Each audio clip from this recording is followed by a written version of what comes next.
ஏன்னா இந்த மீனுங்கனால சீக்கிரமாக கொதியில் அது மண்பானையில் போட்டிருக்கனால சீக்கிரமாக குக் ஆயிடும்.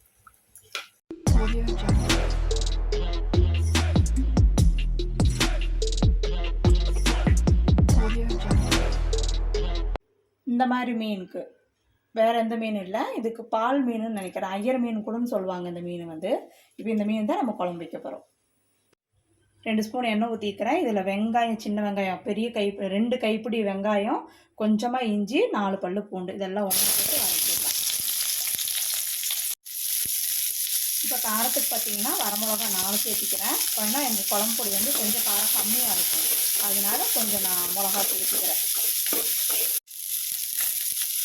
தக்காளி பழம் 1, சின்ன பழமாக 1, நாட்டு பழமாக சேர்த்திக்கிறேன். அதையும் இருக்கிற வதக்கிடலாம்.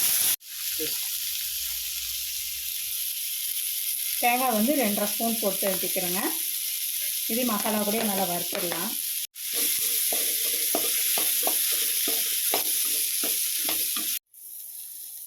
ஒரு கைப்பிடி பார்த்திங்கன்னா கருவேப்பிலை சேர்த்திக்கிறேன். இது கூட இந்த மீன் குழம்புக்கு இந்த கருவேப்பிலை சேர்த்திட்டிங்கன்னா டேஸ்ட் ரொம்ப நல்லாயிருக்கும். அடுத்து பார்த்திங்கன்னா வீட்டு குழம்பு தூள் பார்த்திங்கன்னா 2.5 ஸ்பூன் காரத்துக்கு ஏற்ற மாதிரி சேர்த்திக்காங்க. இது காரம் கம்மியாக இருக்கிறனால தான் நான் மிளகா சேர்த்திக்கிறேன். உங்களுக்கு காரம் அதிகமாக இருந்ததுன்னா மிளகாத்தூள் சேர்த்த வேண்டாம். இது வந்து நல்லா நைஸாக அரைச்சிட்டு வந்துடலாங்க. சூடெல்லாம் ஆறிடுச்சு. இப்போ மிக்ஸி ஜாரில் அரைச்சிட்டு வந்துடலாம். தேங்காய் எண்ணெய் ஊற்றிக்கிறேங்க. தேங்காய் எண்ணெயில் 1/4 ஸ்பூன் வந்து கடுகு உளுந்து பருப்பு போட்டுக்கிறேன். 1 ஸ்பூன் வெந்தயம் சேர்த்திக்கிறேன். பெரிய வெங்காயத்தை பொடிசாக கட் பண்ணிக்கிறேன், அது இது கூட சேர்த்திடலாம். கருவேப்பிலையும் இது கூட சேர்த்திடுறேன். தேங்காய் எண்ணெய் செய்யுங்க, ரொம்ப நல்லாயிருக்கும். கட் பண்ண தக்காளி எடுத்து வச்சுக்கலாம். அது ஒரு பழம், பெரிய பழமாக எடுத்துருக்கேன். அது வந்து மசாலா அரைக்கிறப்ப சேர்த்துக்கிட்டோம், இப்போ தாளிக்கிறப்ப ஒரு பழம் சேர்த்திக்கலாம்.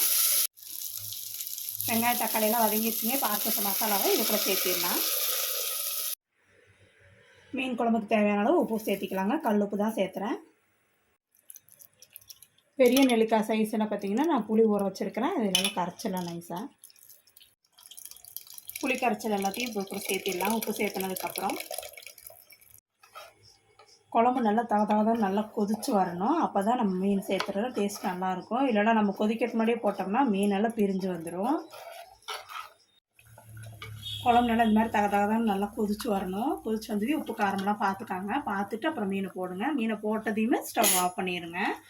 ஏன்னா இந்த மீனுங்கனால சீக்கிரமாக கொதியில் அது மண்பானையில் போட்டிருக்கனால சீக்கிரமாக குக் ஆயிடும்.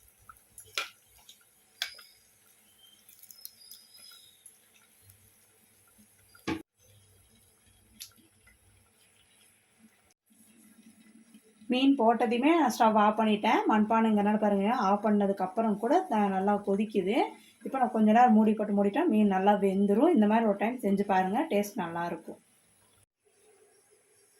இந்த மாதிரி ஒரு டைம் செஞ்சு பாருங்கள், டேஸ்ட் ரொம்ப நல்லாயிருக்கும். இந்த வீடியோ உங்களுக்கு பிடிச்சிருந்தா லைக் பண்ணுங்கள், ஷேர் பண்ணுங்கள், கமெண்ட்ஸ் பண்ணுங்கள். மறக்காமல் சப்ஸ்கிரைப் பண்ணிவிட்டு பக்கத்தில் இருக்க பெல் பட்டனை கிளிக் பண்ணிக்காங்க. நான் போகிற ஒவ்வொரு வீடியோவும் உங்களுக்கு பிடிக்கும்னு நினைக்கிறேன். பிடிச்சது எல்லாத்துக்குமே ரொம்ப தேங்க்யூ.